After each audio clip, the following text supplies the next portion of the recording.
तो जो हंगामा हो रहा था, सदन की कार्यवाही नहीं चल पाई। आप समझिए कि कितने करोड़ आपके और हमारे बर्बाद हो गए, समय बर्बाद हुआ वो अलग। लेकिन जो छात्र के वेश में बवाली हंगामा कर रहे थे, हम बराबर कह रहे हैं, दिल्ली की सड़कों पर जारी बवाल के अलावा दिल्ली में मौजूद संसद में मॉनसून सत्र भी चल रहा है। लेकिन इस पर किसी का ज्यादा ध्यान नहीं, क्योंकि विपक्ष एक सुनियोजित एजेंडे के तहत संसद की कार्यवाही को चलने ही नहीं दे रहा। सदन की कार्रवाई नहीं चलेगी। सदन आज 12 बजे तक के लिए स्थगित किया जाता है। पिछले 3 दिन में ये कई बार हो चुका है। सदन शुरू होता है, हंगामा शुरू होता है और वो इतना बढ़ जाता है कि सदन स्थगित करना पड़ता है। हंगामा करने वाला कौन? विपक्ष। और फिर विक्टिम कार्ड खेलने वाला कौन? वो भी विपक्ष। यानी चित्त भी मेरी और पट्ट भी मेरी और सिक्का मेरी जेब में। मेरा पॉइंट है सर। राहुल की अगुवाई में आज संसद के मकरद्वार के सामने विपक्षी नेताओं ने प्रदर्शन शुरू किया। ड्रेस कोड सेट था, काले कपड़े पहनेंगे, नारेबाजी करेंगे। राहुल गांधी का दावा था कि छात्रों की आवाज उठाई जाएगी, लेकिन मामला बेहद सीरियस है। लेकिन उसी सीरियस प्रदर्शन में राहुल और अखिलेश हंसी ठिठोली करते नजर आए। हालांकि कैमरा आते ही विपक्ष का दिखावटी सीरियस मोड फिर ऑन हो गया। जो छात्र युवाओं के साथ हुआ है और सरकार डर करके व्यवहार कर रही है, या अपने मंत्रियों को इसलिए नहीं हटा पा रही है, या क्या वजह है? युवा सरकार के खिलाफ है कि मंत्री को हटाया जाए, लेकिन क्या दबाव है सरकार के ऊपर कि वो मंत्री को नहीं हटा पा रहे? कहीं ऐसा तो नहीं कि मंत्री के पास वो छुपे राज हों? अगर दबाव बने, कहीं ऐसा दबाव बने और अपनी जान बचाने के लिए कहीं वो राज न खुल जाए। और छात्रों की मांग सरकार अभी तक नहीं मानी है। छात्रों से अभी तक, युवाओं से अभी तक सरकार ने कोई बातचीत नहीं की है। सर, आप लोग आज काले कपड़े का मतलब है विरोध करना। सपा और कांग्रेस का आरोप है कि सरकार पेपर लीक के मुद्दे पर चर्चा नहीं कर रही। लेकिन दूसरी तरफ केंद्रीय मंत्री किरण रिजिजू सदन के अंदर और बाहर दोनों जगह दो टूक कह चुके हैं कि सरकार सार्थक चर्चा के लिए राजी है। आप आइए तो सही, अपनी बात रखिए तो सही, लेकिन वो तो तब संभव है जब काले कपड़े वाला विरोध खत्म हो। आप हाउस चलने नहीं देंगे, फिर कहेंगे बहस होनी चाहिए, और जब बहस का ऑफर दिया जाएगा तो कहेंगे नहीं, मेरी मर्जी। ऐसे तो तब नहीं गिरता ना। देखिए, सवाल बच्चों से नहीं है, ये सभी हम लोग के बच्चे हैं। सवाल है उन बच्चों के पीछे अपनी राजनीति चमकाने वाले नेताओं के बारे में, जिनको जनता बार बार वोट में रिजेक्ट करती है और आगे भी करेगी। कृपया करके वो बच्चों के कंधों से अपनी राजनीति नहीं चमकाएं। ऐसा नहीं कि माहौल सिर्फ संसद में बनाया जा रहा हो। कांग्रेस नेता राहुल गांधी एक दिन पहले प्रधानमंत्री आवास के बाहर आधमके थे। लाइमलाइट बटोरने की कोशिश में उन्होंने सड़क पर धरना दिया।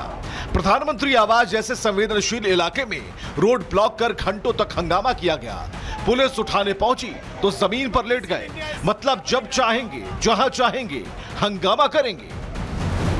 कल बहुत बड़ी सिक्योरिटी ब्रीच हुई है और राहुल गांधी ने पूरी कोशिश की कि प्रोटेस्टर्स को जो है वो प्राइम मिनिस्टर के घर की तरफ जो है डायरेक्ट किया जाए। प्रोटेस्टर्स कब से धमकियां तो देते ही आ रहे हैं कि जिस तरह से इस देश में जो है घरों को जला दिया गया, पॉलिटिशियंस को जो है वो जला दिया गया, हम वैसा करेंगे। और उसके बाद राहुल गांधी जो है वहाँ पे कल बैठकर उन्होंने जो किया वो बहुत बड़ी एक, आई थिंक, एक कंसर्न है सबके लिए। दुनिया के सबसे लोकप्रिय नेता है, वो क्यों इस्तीफा देंगे?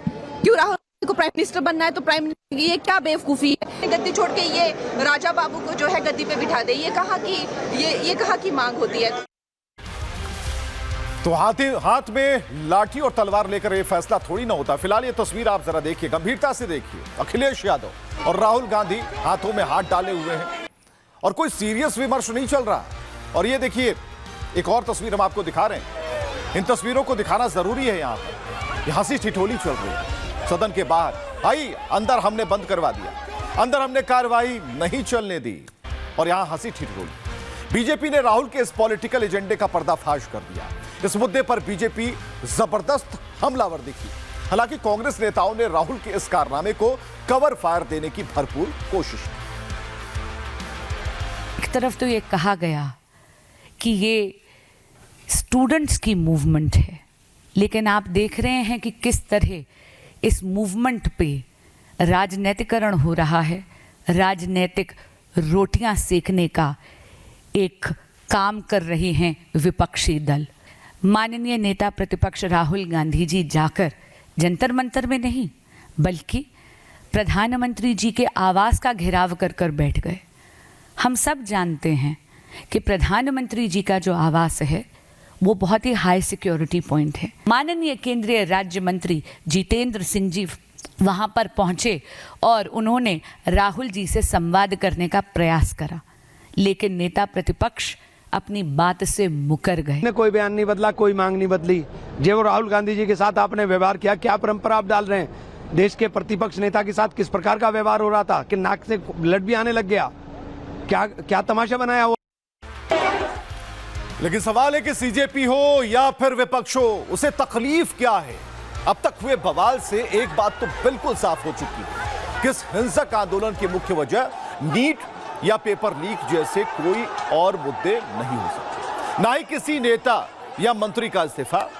इसकी असली वजह है फंडिंग पर रोक। विदेशों से आने वाला वो पैसा जो बवाल करने के इरादे से दिया जाता है, क्योंकि ये लोग बिलबलाए हुए हैं। आपको रिपोर्ट दिखाते हैं और जड़, असली जो जड़ है वहां तक ले जाते हैं।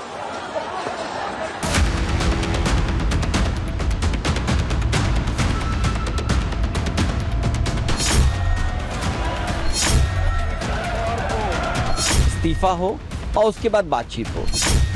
जंतर मंतर हो या फिर संसद, ये हंगामा यूं ही नहीं है। ना तो इसके पीछे छात्रों का हित है, ना ही कोई सुधार की नीयत। ये हंगामा सिर्फ मॉनसून सत्र में आने वाले 2 बिलों को रोकने के लिए किया जा रहा है।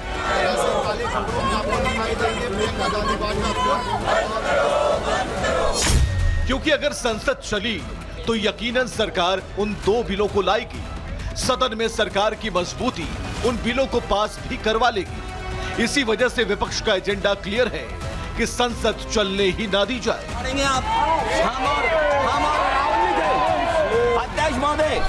अब इसके लिए काले कपड़ों का सहारा लगे या फिर कॉकरोचों का सब मंजूर है।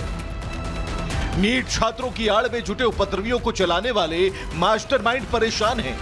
वजह है मॉनसून सत्र के दौरान संसद में पेश किए जाने वाले 2 बिल। पहला है FCRA यानी विदेशी योगदान विनियमन संशोधन विधेयक 2026 और दूसरा है विकसित भारत शिक्षा अधिष्ठान विधेयक 2025। इन 2 विधेयकों ने विपक्ष और आंदोलनों की आड़ में देश विरोधी गतिविधियां करने वाले संगठनों की नींद उड़ा दी है। FCRA 2.0 से विदेशी फंडिंग वाला पूरा खेल ही बिखर सकता है, यानी दंगे भड़काने की साजिशों की जड़ तक पहुंचना आसान हो जाएगा। इसलिए विरोधी तिलमिलाए हुए हैं। FCRA में हो रहे बदलाव के तहत रजिस्ट्रेशन पर सख्ती, मतलब अगर किसी NGO या संस्था का रजिस्ट्रेशन रिन्यू नहीं कराया जाता या कैंसिल हो जाता है तो विदेशी फंडिंग से बनी प्रॉपर्टी जब्त हो जाएगी। अकाउंट और फंड मैनेजमेंट, यानी अब विदेशों से फंड का लेन देन केवल SBI के प्राइमरी खाते में होगा। पहले छोटे छोटे खातों के जरिए फंड आने से फंड का सोर्स पता नहीं चल पाता था। खर्चों की मॉनिटरिंग, अब फंड का केवल 20% हिस्सा किराए, सैलरी और ट्रैवल जैसे खर्चों में होगा, यानी 80% रकम को सही जगह लगाना जरूरी होगा, जबकि पहले ऐसा नहीं होता था। जिम्मेदारी तय, NGO चलाने वाले सभी मेन मेंबर्स, डायरेक्टर्स और ट्रस्टियों की आधार डिटेल्स अनिवार्य होगी और इसके अलावा NGO बंद होने पर सूचना देना अनिवार्य होगा। और इन बदलावों से विदेशी फंडिंग और फंडर्स का कच्चा चिट्ठा सरकार के पास होगा। मतलब पैसा कहां से आया, किस मकसद से आया और कहां इस्तेमाल हुआ, यह सब जांच के दायरे में होगा। इसका प्रॉपर लेखा जोखा होगा, क्योंकि यह बेहद जरूरी था। पिछले कुछ सालों में विदेशी फंडिंग देश के लिए नासूर बन चुकी है।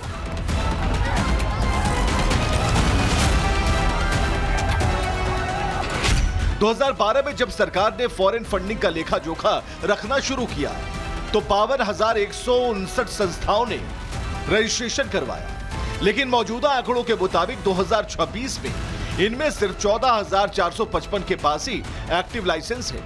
अनुमान के मुताबिक इन्हें हर साल करीब 22,000 करोड़ का विदेशी फंड मिलता है। ये रकम शिक्षा, इलाज और मदद के नाम पर दी जाती है, लेकिन इसका इस्तेमाल पर्यावरण के नाम पर प्रोटेस्ट करने, मीडिया नैरेटिव सेट करने, पॉलिसी रिसर्च और आंदोलनों का बखेड़ा खड़ा करने में भी किया गया है। विदेशी फंड की मदद से बड़े पैमाने पर धर्मांतरण कराए जाने के मामले भी सामने आए और विकास के कई प्रोजेक्ट को रोकने में भी विदेशी रकम का इस्तेमाल होने की शिकायतें मिली।